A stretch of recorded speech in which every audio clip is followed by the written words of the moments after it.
और इसके अलावा 1829 के अंदर जो अजमेर के अंदर यहाँ मदार गेट के बाहर एक राइट हैंड में मूर्ति के साथ एक कमांडर्सपुरा मार्केट है, तो ये कमांडर्सपुरा अजमेर मेवाड़ा के अंदर जो स्टेट कहलाती थी उसके अंदर कमांडर साहब कमिश्नर होकर के आए थे। उन्होंने अपनी रिपोर्ट 1829 के अंदर सबमिट की। उसके अंदर दरगाह की छोटी से छोटी बात को लेकर के बड़ी सी बड़ी बात को लेकर के उन्होंने एक्सप्लेन किया है। सारी दरगाह की पिक्चर उन्होंने क्लियर की है। इसी तरह से कर्नल जेम्स प्रॉड ये अजमेर मेवाड़ा के अंदर कमिश्नर होकर के आए। इन्होंने भी 1829 के अंदर अपनी किताब लिखी एनालिसिस ऑफ राजस्थान, उसके अंदर बिल्कुल क्लियर कट दिया हुआ है दरगाह को लेकर के। इसके अंदर भी कहीं नहीं है। इसके अलावा और अदर इतनी हिस्टोरिकल बुक्स हैं पर्शियन के अंदर जिसका इंग्लिश ट्रांसलेशन हो चुका है। और इसके अलावा जो यूनाइटेड किंगडम है ऑक्सफोर्ड प्रेस की कई किताबें हैं। Sufism in India, Sufi shrines in India, उसको लेकर के उन्होंने हर छोटे छोटे मज़ार को एक्सप्लेन किया है। और इसके अलावा 1716 की एक किताब है जिसको एनसाइक्लोपीडिया ऑफ ब्रिटेनिका कहा जाता है। उसके अंदर दरगाह की हिस्ट्री है, ख्वाजा साहब के ऊपर डिटेल है, उसके अंदर कहीं हवाला नहीं है।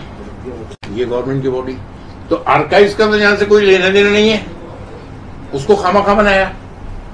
और इससे पहले एक और प्रोसीजर है सीपीसी के अंदर, एक गवर्नमेंट बॉडी के ऊपर जो भी कोई केस किया जाता है उससे पहले उसको सेक्शन 80 का नोटिस देना पड़ता है 3 महीने का, कि ये फैक्चुअल पोजीशन है, मैं आपके खिलाफ ये फलाना दावा दायर करने जा रहा हूँ, आप या तो इसको क्लियर करो अपनी पोजीशन को, वरना ही कोई सेक्शन 80 का नोटिस किसी तीनों पार्टी में से किसी को नहीं दिया गया।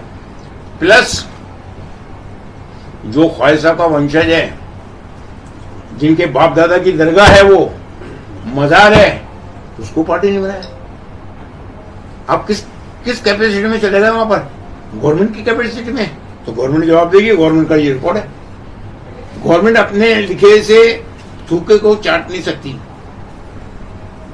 जो उसने पोजीशन पहले क्लियर कर दी है इस स्थान को लेकर के, उसके अंदर आप क्या लिख के देगी भाई? मैं सारी बातों को लेकर के इस निष्कर्ष पर पहुंचा हूं कि the place of worship president act को जो खिलौना बना दिया गया है उसके ऊपर कोई एक्शन नहीं हो रहा है, कोई उसके किसी की सेक्शन के ऊपर कोई एक्शन नहीं लिया जा रहा है। तो केंद्र सरकार से मेरा निवेदन है कि वो इसको अमेंड करे, इसके अंदर ऐसे क्लोज लाए, ऐसे सेक्शन लाए कि जिससे इसके अंदर स्ट्रिक्टनेस पैदा हो। और ये जो खेल खेला जा रहा है बांटने का, देश को जनता के अंदर भ्रम पैदा किया जा रहा है, वो खत्म हो, ताकि हमारा देश जो है वो उन्नति के रास्ते पर गामजन हो सके। हम क्या कर रहे हैं? हमारी इन्हें जितने पॉलिटिशियन अलग अलग उससे जो बयान दे रहे हैं अलग अलग, किसी के बयान में जो है कहीं पे भी कोई अपील नहीं है। वो उधर से जहर उगल रहा है, वो उधर से जहर उगल रहा है, वो उधर से जहर उगल रहा है। तीनों को क्या रहे हो भाई? आप जब तक के एक जगह पर बैठ करके सारी बातों के ऊपर आपस में मिलकर के डिस्कशन नहीं करोगे, इसका सॉल्यूशन नहीं निकलेगा और न निकलने वाला। आप पिछली ये भी क्या वो